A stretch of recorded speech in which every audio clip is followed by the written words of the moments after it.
ஒரு தலைவராக மாற வேண்டுமா? உங்களுக்கு தேவை ராஜன் வீரர் எழுதிய பொக்கிஷமான புத்தகம். தேர்தலில் உறுதியாக வெற்றி பெறுவது எப்படி? He is brilliant. ஆனா அடிக்கடி ரொம்ப டயர்ட் ஆயிடுறான். லயன் டேட் சிரப் நோய் எதிர்ப்பு சக்தி அதிகமா இருக்கு. தினமும் 2 ஸ்பூன். கபீஸ் பூவையாரின் ராம் அப்துல்லா ஆண்டனி உங்கள் அபிமான திரையரங்குகளில் வெற்றி நடை போடுகிறது. இவங்களே முதல்ல ஒரு வேற ஒரு நோக்கத்தோட தான் அங்கே போகிறாங்க. பையனோ பொண்ணோ ஒரு ஆள் அரவமற்ற இடத்துக்கு போகிறாங்க அப்படின்னா அவங்க ஒரு வேற ஒரு நோக்கத்தோட தான் அங்கே போகிறாங்க. அந்த இடத்துல இவங்களுக்கு பாதுகாப்பு இருக்கா, இல்லை வரக்கூடிய பையன் இந்த பொண்ணை பாதுகாப்பாக வச்சிருப்பானா? டீனேஜ் வயசுல எழக்கூடிய இந்த சபலங்களுக்கு அவங்க ஆளாகி அந்த மாதிரி இடங்களுக்கு போறாங்க. அங்க போகிறது அவங்களுக்கு ஆபத்தானது அப்படிங்கிறது அவங்க மூளையில அப்போ உரைக்கிறது இல்லை. ஒன்றும் இல்லை, அண்ணா யூனிவர்சிட்டி மேட்டர் நடந்து 1 இயர் கூட ஆகலை. வெட்ட வெளிச்சமாக எல்லா பத்திரிகைகளும் எல்லா சேனல்ஸ்லையும் வந்திருக்கு, யூடியூப் சேனல்ஸ்லையும் இதை பற்றி பேசாதவங்க கிடையாது. ஆனாலும் அப்போ அந்த பொண்ணு போயிருக்காங்கன்னா அசாத்திய தைரியத்தில் தான் போயிருக்காங்க. வணக்கம் மேம். வணக்கம் தம்பி. மேம், நேற்று நைட்டு பார்த்தீங்கன்னா கோயம்புத்தூரில் ஒரு பெண்ணை 3 இளைஞர்கள் பாலியல் வன்கொடுமை பண்ணியிருக்காங்க மேம். ஆக்சுவலாக என்ன மேம் ஆச்சு? இது நீங்கள் பார்த்தீங்கன்னா ஆள் அரவமற்ற இடம். நானும் செய்தியில் இப்போ பார்த்தேன். ஆள் அரவமற்ற இடம், அந்த இடத்துக்கு அந்த பெண் ஏன் போனாங்க அப்படிங்கிறது ஃபஸ்ட்டு. அதுக்கு அவங்களே சொல்லியிருக்காங்க, காரில் ஒரு இளைஞரோட போயிருக்காங்க அப்படின்னு சொல்லிட்டு. 2 பேருமே காலேஜ் ஃபஸ்ட் இயர் படித்தாங்கன்னு அதில் செய்திகளில் வந்த தகவல் தான் இது.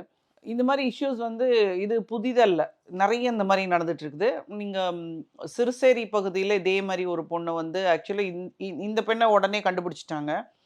சிறுசேரி பகுதியில் அந்த பொண்ணு வேலை முடிஞ்சு தனியாக நடந்து போகும்போது, அது ஃபுல்லாக காடு மாதிரி இருக்கும் அந்த ஒரு இடத்துலலாம். அந்த இடத்துல பாலியல் வன்கொடுமை பண்ணி அதை புதரில் கொலை பண்ணி போட்டிருந்தாங்க. அது 3 நாள் கழிச்சு தான் அந்த பாடியவே கண்டுபிடிச்சாங்க. ஸோ இது என்னென்னா, நாம் ஜாக்கிரதையாக இருக்கணும். இப்போ ஒரு கராத்தே தெரிஞ்சவங்களாக இருக்கட்டும், ஏதாவது மார்ஷியல் ஆர்ட் கற்றுக்கிட்டவங்க கூட ஒரு வயசுக்கு அப்புறம் அவங்களால தனியாக போய் இளைஞர்களோட சண்டை போட முடியுமா? முடியாது. என்னால் இது முடியும், இந்த இடத்த கடந்து என்னால் போக முடியும் அப்படிங்கிற தைரியம் அதெல்லாம் குருட்டு தைரியமாலாம் இருக்கக்கூடாது. நம்ம செயல்முறையில் நம்மளால முடியும் அப்படின்னா அங்கே போகலாம். பயந்துக்கிட்டு ஒரு இடத்துல நம்ம இந்த இடத்துல இந்த மாதிரி இடங்கள்ல இந்த பிரச்சனைகள் வருதுங்கிறத செய்திகள் மூலமாக நிறைய தொலைக்காட்சி நிறுவனங்கள், இந்த உங்கள் மாதிரி யூடியூப் சேனல்ஸ் எல்லாத்துலேயுமே செய்திகள் வந்துக்கிட்டு தான் இருக்குது. இந்த பிள்ளைங்கள்லாம் என்ன பார்க்குறாங்கன்னு தெரியல, எப்போ பாரு கைபேசியோட தான் இருக்காங்க. இதெல்லாம் தெரிஞ்சும் இவங்க போகிறாங்கன்னா, இப்போ ஒரு லேட்டஸ்ட்டாக ஒரு இஷ்யூ நடந்தது. நம்ம அண்ணா யூனிவர்சிட்டி மேட்டர். அது அண்ணா யூனிவர்சிட்டிக்கு உள்ளேயே நடந்தது. அந்த இடத்துல ஆள் அரவமற்ற இருக்குது. அந்த இடத்துக்கு ஏன் இந்த பிள்ளைங்க இவங்களே முதல்ல ஒரு வேற ஒரு நோக்கத்தோடு தான் அங்கே போகிறாங்க. பையனோ பொண்ணோ ஒரு ஆள் அரவமற்ற இடத்துக்கு போகிறாங்க அப்படின்னா அவங்க ஒரு வேற ஒரு நோக்கத்தோடு தான் அங்கே போகிறாங்க.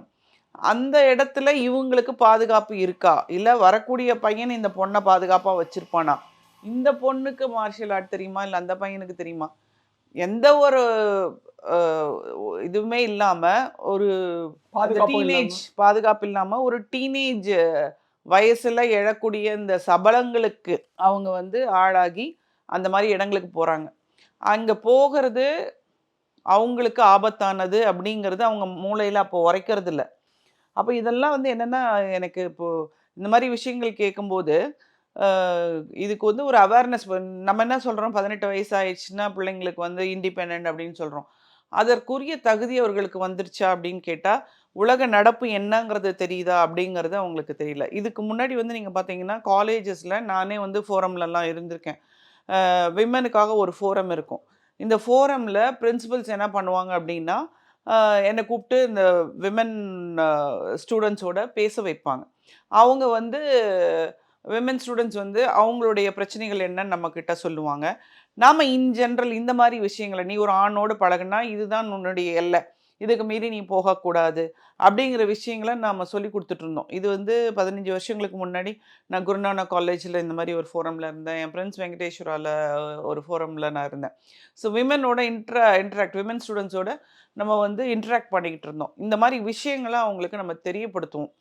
இது உன்னோட பயாலஜிக்கல் சேஞ்சஸ், உனக்கு நடக்குது. உன்னை அறியாமல் நீ இந்த மாதிரி விஷயங்களுக்கு நீ போனால் உன்னுடைய பாதுகாப்பு நீ வந்து முக்கியமாக நீ கருதி அதில் என்னென்ன பாதுகாப்பு பண்ணணுங்கிற விஷயங்கள்லாம் நம்ம சொல்லி கொடுக்குறோம். பட் ஆஃப் லேட் வந்து அதெல்லாம் இல்லை.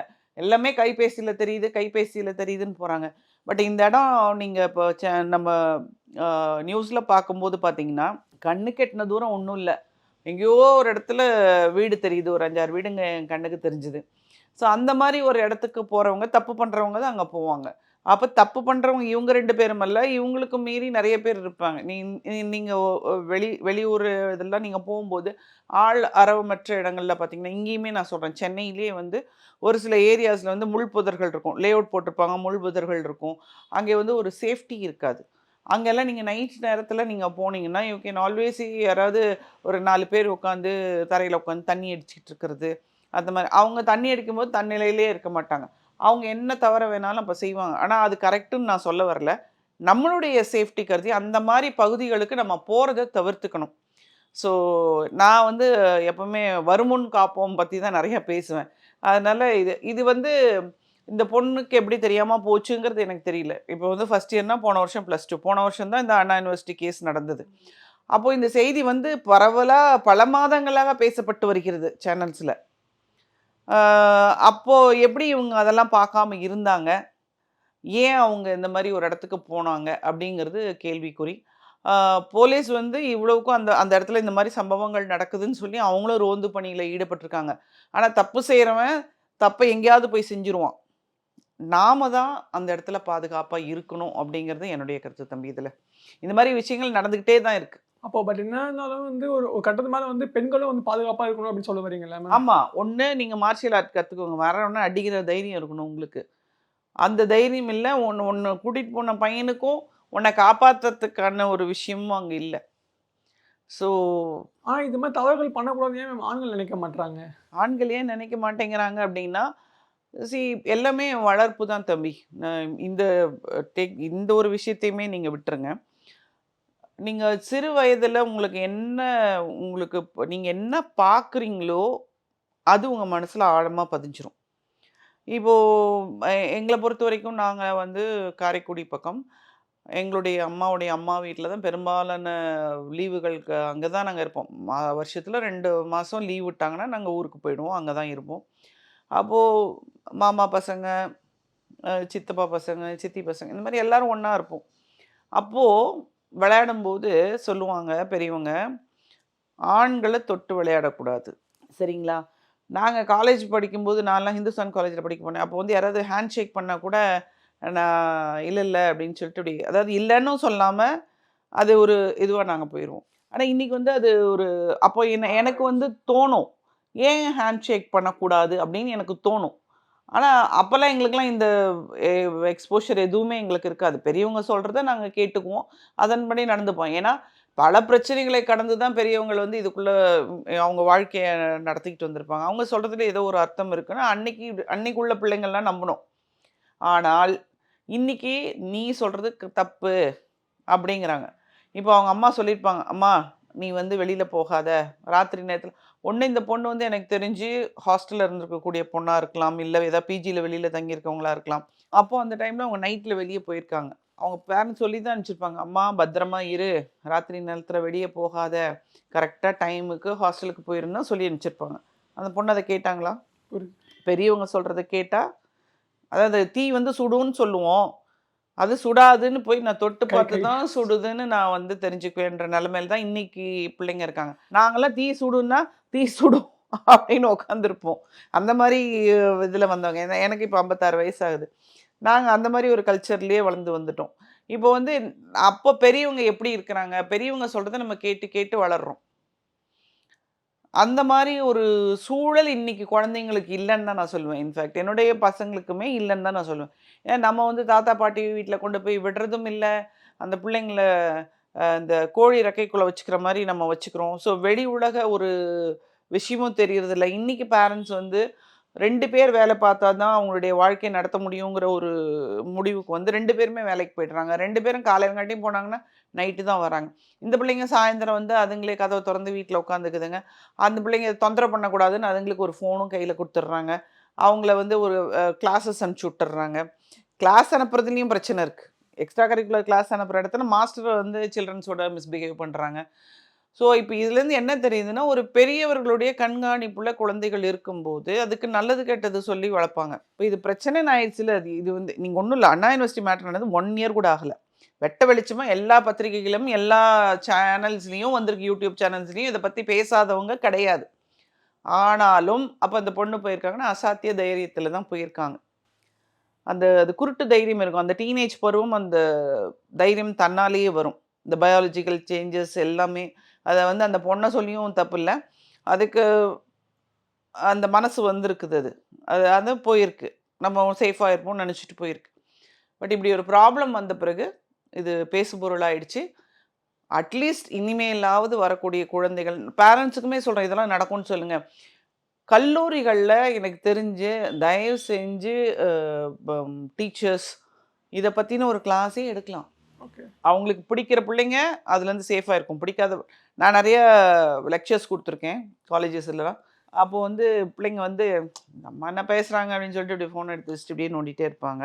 நான் சொல்லுவேன், அம்மா ஃபோன் பார்க்குறவங்களும் தயவு செஞ்சு வெளியே போயிருங்க, நான் என்னுடைய நேரத்தை ஒதுக்கிட்டு இங்கே உங்களோட பேச வந்திருக்கேன் அப்படின்னு நம்ம சொல்லும்போது இந்த பிள்ளைங்களுக்கு குறுக்குறுன்னு இருக்கும். ஆனால் யாரையும் பின் பாயிண்ட் பண்ணி சொல்ல மாட்டேன். அப்போது கேட்கக்கூடிய பிள்ளைங்க என்ன பண்ணணும்னு கேட்டிங்கன்னா, ஃபோனை எடுத்து வச்சிரும், பேக்குள்ளே போட்டுரும். இந்த அம்மா என்ன சொல்லுது, நம்ம பாட்டுக்கு பண்ணுவோம் அப்படின்னு சொல்லிட்டு பண்ணுற பிள்ளைங்க ஃபோனை திரும்ப எடுத்து பார்த்துக்கிட்டே தான் இருக்கும். அப்போ நான் 3 வாட்டி நான் சொல்லுவேன். 3ஆவது வாட்டி அவங்க என்ன நினச்சிப்பாங்க, இவ்வளோ பெரிய கூட்டத்தில் நம்மள எங்கே பார்க்க போகிறாங்க தெரியாதுன்னு. பட் நான் வந்து ஒரு மீட்டிங்கில் எப்படி பேசணுங்கிற டெக்னிக்கை நான் கற்று வச்சுருக்கேன். நான் ஒரு ஸ்டூடெண்ட்டையும் ஐ டு ஐ கான்டாக்டில் பார்த்துட்டே வருவேன், வரிசையாக பார்த்துட்டே தான் வருவேன். அப்போ எனக்கு தெரியும் யாருன்னு பின் பாயிண்ட் பண்ணி காமிக்கும் போது அங்கே எந்திரிமான்னுவேன், பக்கத்து பிள்ளைய பார்க்கும், நீ பக்கத்து பிள்ளைய பார்க்காத, நீ தான் அது அப்படின்னு சொல்லி எழுப்பி விட்டுருவேன். ஸோ அதாவது கேட்கமா, நீங்கள் எல்லாருக்கும் தான் சொல்கிறீங்க. ஃபஸ்ட்டு முறை சொன்னோன்னே பாதி பிள்ளைங்க வச்சிருச்சு, 2வது முறை சொன்னோன்னே ஓ நம்ம தப்பு பண்ணுறோன்னு அதுங்களும் வச்சிருச்சு. எல்லாம் முடியாது, நாங்கள் தீ சுட்டுக்குவோம் அப்படிங்கிற பிள்ளை மட்டும் கையில் வச்சுருக்குது. ஸோ அதை பிள்ளைங்கள எடுத்துக்கணும் சொன்னாலும். ஸோ டீச்சர்ஸ் வந்து இது ஒரு அசம்பிளி, அப்போலாம் அந்த காலத்துலலாம் அசம்பிளி இருக்கும், ஸ்கூல்ஸில் தான் பார்த்தீங்கன்னா அசம்பிளி இருக்கும். அசம்பிளியில் இந்த மாதிரி ஒரு 15-20 மினிட்ஸ் யாராவது பேசுவாங்க வந்து ஸ்பீக்கரா. ஆமாம், நீங்கள் எப்படி இருக்கணும் அப்படி இருக்கணும், ஏதாவது ஒரு சப்ஜெக்ட், அதில் இந்த சப்ஜெக்ட்டும் வந்துடும். இப்போ எங்கள் பயாலஜி மிஸ் கிளாஸ் எடுப்பாங்க, அவங்க பேர் மேக்தலின் ஷீலா, அவங்களுக்கு இப்போ 70 வயசு ஆயிடுச்சு. அவங்க வந்து என்ன பண்ணுவாங்கன்னா வந்து கிளாஸில் வந்து 45 மினிட்ஸ் கிளாஸில் 30 மினிட்ஸ் கிளாஸ் எடுப்பாங்க. 15 மினிட்ஸ் வந்து துப்பட்டா எதுக்கு போடுறீங்க, துப்பட்டா மாறாப்ப மறைக்கிறதுக்கு அப்படின்னு சொல்லி அவங்க தெளிவாக சொல்லுவாங்க. அன்றைக்கி சொன்னதை நாங்களாம் கேட்டிருக்கோம். பட் இன்றைக்கி ஏதாவது பிள்ளைகிட்ட போய் சொல்லி பாருங்கள், அவங்க உரிமைன்னு சொல்கிறாங்க. அப்புறம் பிரச்சனை வந்தால் அதுவும் அவங்க உரிமை தான். அதாவது நம்ம வந்து நம்மளை பாதுகாத்துக்கணும். ஒருத்தருடைய கண்ணை பறிக்கிற மாதிரி நம்ம எந்த வேலையுமே செய்யக்கூடாது. இது வந்து நீங்கள் ஏன் இப்படி சொல்கிறீங்கன்னு கூட நிறைய பேர் கேட்பாங்க. அதான் அது தவறான கூட்டம் இல்லை மேம். ஒருத்தவங்க கண்ணை பறிக்கிற மாதிரி இருக்குது அப்படின்னு. அந்த கண்ணோட அவங்களோட பார்வை வந்து சரியாக இருந்தால் மேபி. பார்வை சரியாக இருக்கணும் அப்படின்னா சரி, நான் ஒரு சின்ன கேள்வி உங்களை கேட்குறேன். நீங்கள் வந்து ஒரு டிவியை வாட்ச் பண்ணிகிட்டு இருக்கீங்க, அதில் வந்து ஒரு பீஸா ஆட் வருது, ஒரு மேகி ஆட் வருது, ஐஸ்கிரீம் ஆட் வருது. குழந்தைங்க என்ன பண்ணுறாங்க, பார்ப்பாங்க. அது வந்து நீங்கள் இந்த பீஸா நல்லா இருக்குது, எங்களுக்கெல்லாம் அப்போல்லாம் தெரியாது, ஐஸ்கிரீம் நல்லா இருக்குது அப்படின்னா, நான் ஐஸ்கிரீம் எல்லாம் அப்போ பார்த்ததில்ல போய் கடையில், எப்போயாவது அப்பா வாங்கிட்டு வந்து கொடுப்பாங்க, நம்ம சாப்பிடுவோம். இப்போ இந்த பிள்ளைங்க தினம் தினம் அதை டிவியில் பார்க்கும்போது என்ன பண்ணுறாங்க, மேகி கெச்சப் சூப்பராக இருக்குது, டொமேட்டோ கெச்சப், அது வந்து நல்லா இருக்குதா நல்லா இல்லையா, அது உடம்புக்கு நல்லதா நல்லது இல்லையாங்கிறது அடுத்தபட்சம். அந்த டிவியில் அந்த குழந்தை அப்படின்னு சொல்லி சாப்பிட்றாங்கல்ல, அதை பார்த்து என்ன பண்ணுறாங்க, எனக்கு வேணும் வாங்கி கொடுந்தானே அடம் பண்ணிக்கிறாங்க. அப்போ என்ன பண்ணுறோம், நம்ம வாங்கி கொடுக்குறோம். ஆமாம், அப்போது கண் பார்ப்பதை கேட்குது, கண் பார்ப்பதை மனது கேட்குது. அப்போ நாம் வந்து அதுக்கேற்ற மாதிரி தானே நம்மளுடைய உடை இருக்கணும். எல்லாரும் பார்க்கும்போது ஓகே அப்படின்னு போகிற மாதிரி இருக்கணும். எல்லாரும் கூர்ந்து கவனிக்கிற மாதிரி ஒரு உடையை நம்ம போட்டோம்னா கூர்ந்து கவனிப்பான். அதில் வந்து கெட்ட ஒரு குணம் உடையவன் அவளை அடையணும்னு எதிர்பார்ப்பானா மாட்டானா? ஸோ நிறைய விஷயங்கள் பகிர்ந்து கேட்டீங்க. உங்கள் நேரத்தை எங்களுக்காக ஒதுக்குனதுக்கு மிக்க நன்றி மேம். நன்றி. ஒரு தலைவராக மாற வேண்டுமா? உங்களுக்கு தேவை ராஜன் வீரர் எழுதிய பொக்கிஷமான புத்தகம். தேர்தலில் உறுதியாக வெற்றி பெறுவது எப்படி? He is brilliant. ஆனா அடிக்கடி ரொம்ப டயர்ட் ஆயிடுறான். லயன் டேட் சிரப் நோய் எதிர்ப்பு சக்தி அதிகமா இருக்கு. தினமும் 2 ஸ்பூன். கபீஸ் பூவையாரின் ராம் அப்துல்லா ஆண்டனி உங்கள் அபிமான திரையரங்குகளில் வெற்றி நடை போடுகிறது.